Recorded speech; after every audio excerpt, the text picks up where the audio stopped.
Ora, boa tarde então, mais uma vez. Bem-vindos aqui à Casa de São Lázaro. Hoje vamos então falar neste vídeo sobre Halloween. É um tema muito interessante, é um tema que não é português, mas que foi, digamos assim, aculturado pela cultura portuguesa, pela sociedade portuguesa, e por isso mesmo hoje que estamos tão perto deste dia, vamos falar sobre esse tema e vamos explicar e conversar então sobre esse tema que é, digamos assim, universal. O dia 1 e 2 de novembro são dias que são normalmente em todo o mundo atribuídos à morte, atribuídos ao culto da morte, atribuídos ao culto dos mortos, dos defuntos, dos familiares defuntos. E então é assim em todo o mundo, ok? O que é muito interessante. Tal como diria Allan Kardec, uma coisa para ser verdadeira tem que ser universal. Portanto, se é aqui, é em todo lado. E, efetivamente, é. Portanto, vamos falar do que é o Halloween. Halloween significa uma contração, ou seja, um encurtamento de uma expressão que significa All Hallows Eve, ou seja, a véspera do dia de todos os santos, dos mortos. Okay? É uma contração. Isto é uma contração desta expressão que era usada então em 1745. Ok? Pronto. Esta expressão, All Hallows Eve, era então usada, que foi contraindo, encurtando, até que chegámos ao Halloween. Ok? Isto para começar. No entanto, o culto dos mortos é uma coisa já bastante enraizada em todas as culturas e bastante mais antiga. Por exemplo, na Idade Média nós tínhamos o souling. O souling era o quê?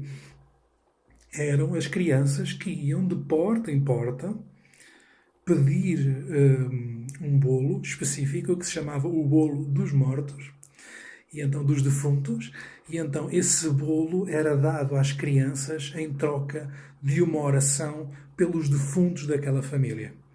Ou seja, as crianças vinham bater à minha porta, eu dava-lhes um bocadinho de bolo souling, soul, alma, portanto souling, e eu dava-lhe então o bolo dos mortos e eles faziam à minha porta uma oração pelos meus defuntos, ou seja, pelos meus familiares. Mas isso já vinha da Idade Média, portanto, o Halloween é, digamos assim, um aproveitamento, um mixing dessas situações todas. Temos também, na cultura dos povos celtas, o Samhain, que também é o culto aos mortos.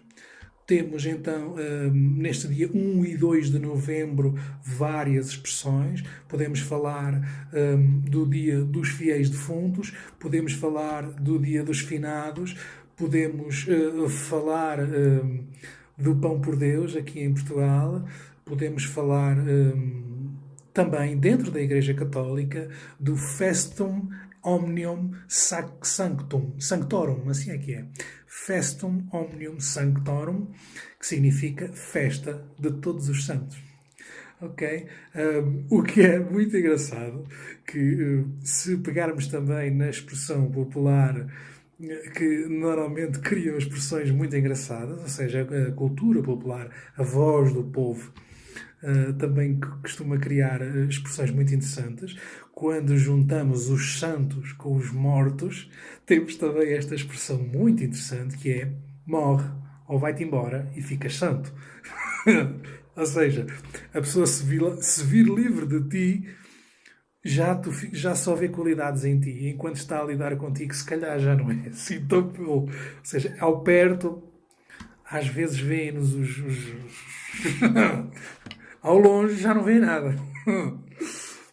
Mas, efetivamente, o culto aos mortos, ou seja, este culto da morte, é uma coisa universal, é uma coisa que podemos verificar no mundo inteiro. Se formos ao México, temos então José Guadalupe Posada, que é um autor que fez então um aproveitamento, que criou então a Catrina.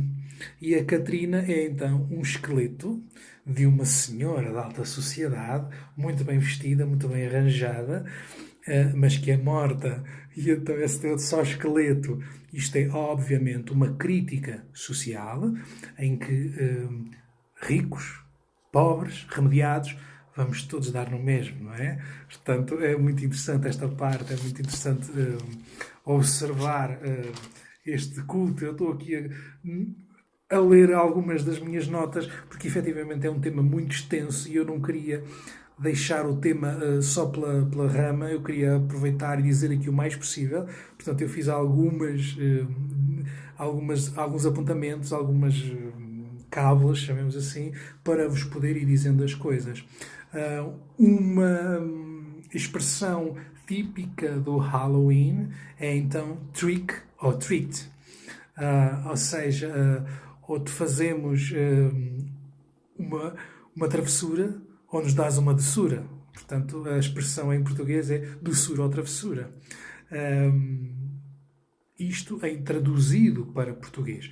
Não significa que esta expressão seja portuguesa.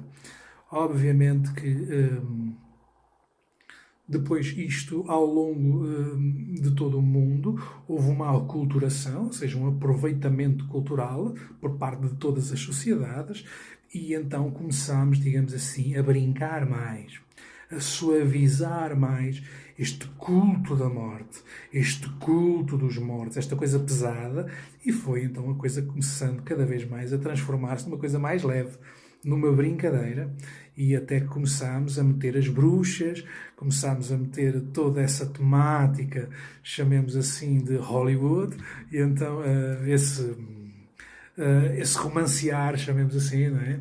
Começámos digamos, a pôr a coisa mais cor-de-rosa. Aqui, no nosso contexto, no nosso retângulozinho, à beira-mar plantado, como se costuma dizer aqui em Portugal, temos então a nossa tradição própria, que sempre tivemos. Hoje pratica-se o Halloween, mas em Portugal, o que é facto, a nossa tradição, a nossa realidade é o pão por Deus. Okay? Em que se ia, como eu fui quando era jovem, quando tinha 7, 8 anos, e ia pedir então um tostãozinho para o Santo António. Nesta altura pedia-se então uma moedinha. Era uma coisa simbólica, obviamente, que as pessoas davam para supostamente comprar pão, ou seja, para comprar pão para os mortos, para alimentar os mortos.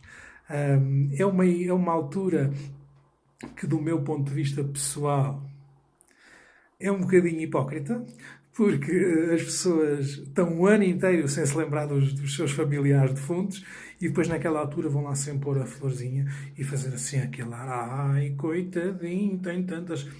Às vezes não é bem verdade. Pronto, mas é a minha visão pessoal, ou seja, eu acho que às vezes aquilo é um bocadinho treta, mas pronto, é a atitude que as pessoas têm, não vão lá comprar as florinhas. Eu acho que é, digamos assim, mais um descaro de consciência, mais uma coisa feita para os outros verem.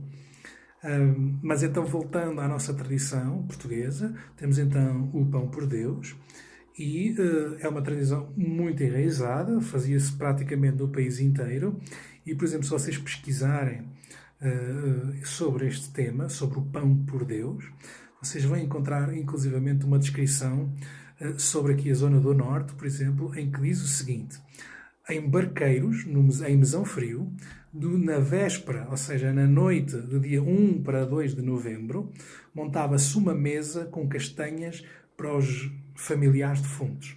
Portanto, aquela mesa ficava montada apenas para os familiares daquela família que já haviam partido para o outro lado, não é?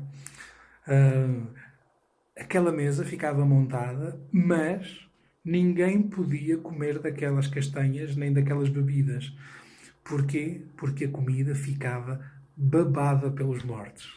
Isto tem muita graça, do nosso ponto de vista espiritual, muita graça, porque significa efetivamente uma realidade, ou seja, não há uma baba física sobre a comida, mas há efetivamente um aproveitamento energético, espiritual, daquela comida. sem dúvida nenhuma. Por isso é que muitas vezes, quando nós queremos cultuar alguma entidade ou trabalhar com algum defunto no sentido de lhe prestar alguma homenagem, a nossa própria família, que lá está, porque é no dia certo, é na altura certa, essa comida é, digamos assim, absorvida. E, portanto, aqui a cultura popular falava então da baba, que era naquela de não se aproveitar, ou seja, não se usar aquela comida para mais nada que não fosse honrar aqueles defuntos. Havia também algumas orações nossas, portuguesas, tipicamente portuguesas, e então eu vou passar aqui a dizer algumas. Normalmente, quando se ia pedir pão por Deus, dizia-se também: pão por Deus, fiel de Deus, bolinho no saco, andai com Deus. Pronto, ou seja, era o pedido, o agradecimento e a bênção que se dava a quem nos oferecia alguma coisa. Quando as pessoas efetivamente davam alguma coisa, porque nem sempre davam, mas quando as pessoas efetivamente davam alguma coisa, dizia-se também o seguinte: esta casa cheira a broa, aqui mora gente boa. Ou esta casa cheira a vinho, aqui mora algum santinho. Pronto, era uma expressão também muito usada para agradecer, ou seja, para homenagear quem efetivamente dava alguma coisa. No entanto, last but not least, ou seja, também havia gente que não dava nada.